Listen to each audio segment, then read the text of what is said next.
चलिए आज देखते हैं हम लोग परमेय संख्या के सीरीज में सहचारिता है ना, समवृत्त और क्रम विनिमयता पूरी तरह से समझ गए हैं। सहचारिता में देखेंगे कि सबसे पहले सहचारिता किसे कहते हैं।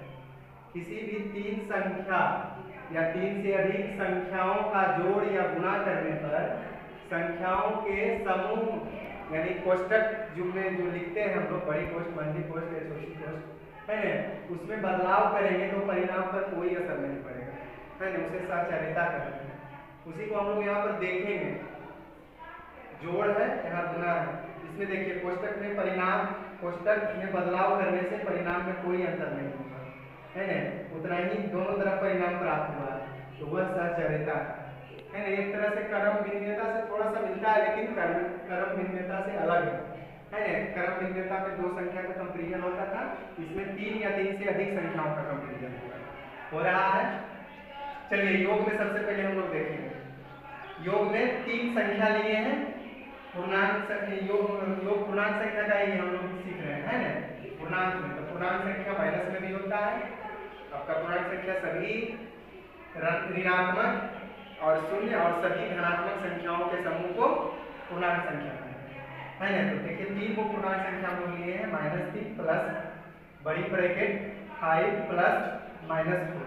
अब इसी को समूह में बदलाव करते हैं। अब जो ब्रैकेट में था उसको, जो ब्रैकेट में था या जो ब्रैकेट से बाहर था उसको भी एक समूह में कर देते हैं। देखिए -3 प्लस 5 ब्रैकेट में था, इसको -3 ब्रैकेट में नहीं था, इसको एक ब्रैकेट में कर दिए। -4 ब्रैकेट में था, इसको बाहर कर दिए, है ना। तो देखेंगे पूरा कैलकुलेशन जब किए तो इधर भी -2 आ गया, इधर भी -2 आ गया, मतलब दोनों परिणाम बराबर प्राप्त हुए, है ना। तो योग में साहचर्य होगा, योग जो होगा है ना, संक्रिया योग का साहचर्य होगा। उसी तरह से व्यवकलन यानी घटाव में देखते हैं हम लोग। 6 - 5 - 2 है ना। अब इसको बदलाव किए कि ब्रैकेट में 6 नहीं था, इसको ब्रैकेट में कर दिए, 6 - 5 -2 ब्रैकेट में था, इसको बाहर कर दिए, मतलब समूह में बदलाव किए। पहले 5 - 2 एक समूह में था, अब 6 - 5 एक समूह में आ गया। वही यहाँ पर कह रहा परिभाषा में, समूह में बदलाव करने से परिणाम में कोई असर नहीं पड़ता है ना, तभी साहचर्य कहलाएगा। अगर असर पड़ता है तो साहचर्य नहीं कहलाएगा। तो हम लोग व्यवकलन में क्या देखें, 6 - 3 3 आ गया, और इधर जब देखे कैलकुलेशन करके तो -1 प्राप्त हुआ, क्योंकि परिणाम बराबर नहीं है, इधर 3 है, इधर -1, तो अलग अलग परिणाम मिल गया। तो आपको बराबर नहीं है, बराबर नहीं है, बराबर नहीं है, इसका मतलब व्यवकलन जो है साहचर्य के नियम का पालन नहीं करता, यानी व्यवकलन साहचर्य नहीं होगा, है ना। चलिए हम लोग देखेंगे गुणा में। गुणा में उसी तरह से देखेंगे 5 × 2 × 3 ब्रैकेट में है। अब क्या करेंगे, 5 को ब्रैकेट में रखेंगे, है ना। 5 × 2 समूह में पहले 2 3 था, समूह में आ गया 5 2 और 3 बाहर हो गया, तो 3 को बाहर हो गया। इसको बाद परिणाम जो प्राप्त किए तो 6 × 5 = 30, इधर भी 10 × 3 = 30, यानी परिणाम दोनों बराबर प्राप्त हो गया। तो ये भी साहचर्य के नियम का पालन करता है ना। तो गुणन में साहचर्य होगा।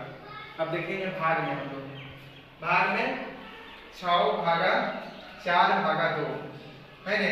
अब समूह में चेंज करेंगे, पहले 4/2 एक समूह में था, अब क्या करेंगे 6/4 एक समूह में करेंगे, है ना।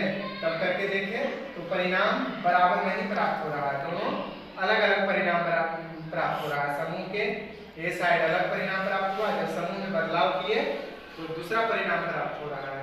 इधर 3 प्राप्त हुआ है, इधर 3/4 प्राप्त हुआ है, तो दोनों तरफ अलग अलग हुआ, बराबर नहीं है ना। तो भाग जो है साहचर्य के नियम का पालन नहीं करता है, यानी भाग में साहचर्य नहीं। इसका मतलब साहचर्य में हम लोग यही सीखे पूर्णांक संख्या में कि योग में साहचर्य होगा, व्यवकलन में साहचर्य नहीं होगा, गुणन में साहचर्य होगा और भाग में साहचर्य नहीं होगा। हम लोग आज साहचर्य का पूरा चार्ट देख लेते हैं, है ना।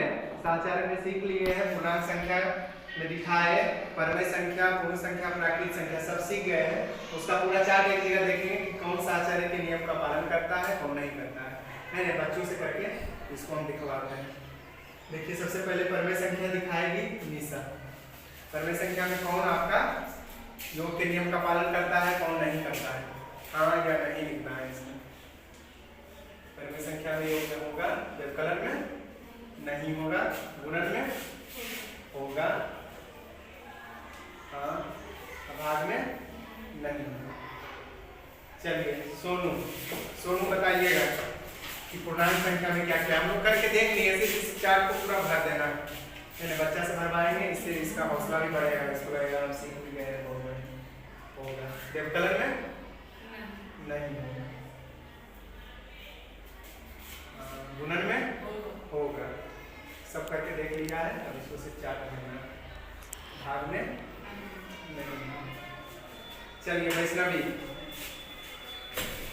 हाँ है सुन लीजिए। वैष्णवी देखेगी पूर्ण संख्या में होगा, व्यवकलन में नहीं होगा, गुणन में होगा, भाग में नहीं। चलो हिमांशु, चलिए बाकी संख्या हिमांशु भरेगा इसमें कि कौन होगा कौन नहीं होगा। व्यवकलन में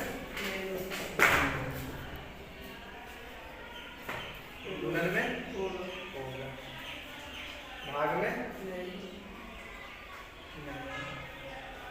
चलिए इस तरह से हम लोग देख लिए कि साचर्य के नियम का पालन जो है परमेय संख्या, पूर्णांक संख्या, पूर्ण संख्या, प्राकृतिक संख्या में सेम चलता है, मतलब पूरा सेम है।